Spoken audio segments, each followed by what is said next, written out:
Howdy folks, Jamboree here. As a big fan of horror, I've always loved the Treehouse of Horror episodes of The Simpsons. They're the perfect blend of funny and creepy, resulting in some brilliant black comedy. I had a hard time deciding which one to review for this Halloween, but then I picked Treehouse of Horror 5. So, let's talk about 3 spooky Simpsons stories. The Shining.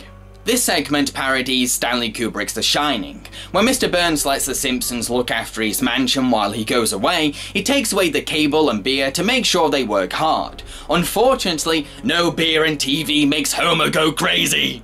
As many of you know, I'm a big fan of Kubrick's The Shining.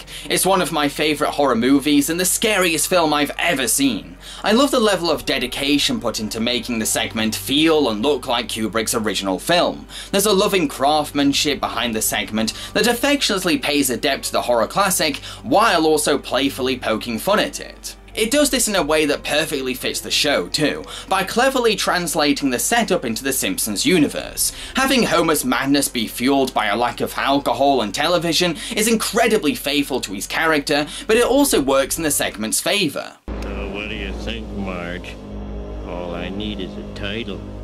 I was thinking along the lines of no TV and no beer make Homer something something. Go crazy?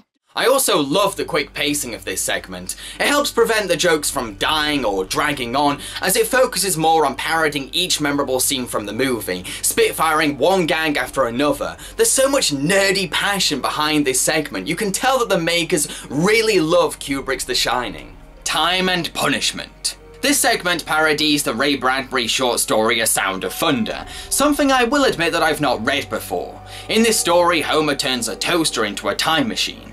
Unfortunately, every time he travels back in time, he keeps accidentally killing living things, and this alters his present timeline. If you like time travel stories, then this one is totally for you, with the segment's best jokes coming from Homer's own incompetent timeline tampering.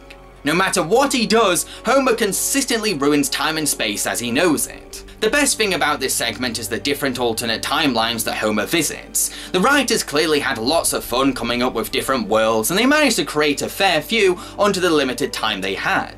It's really entertaining seeing how the present timeline has changed each time Homer returns. You never know what kind of warped world Homer has created next. This segment is also laced with lots of enjoyable cameos, including Treehouse of Horror regulars Kang and Kodos, iconic time-travelling cartoon characters Peabody and Sherman, plus James Earl Jones pops in to voice Maggie. This is indeed a disturbing universe. These cameos give the segment some spice and flair without coming across as too forced or random because of the structure of its story.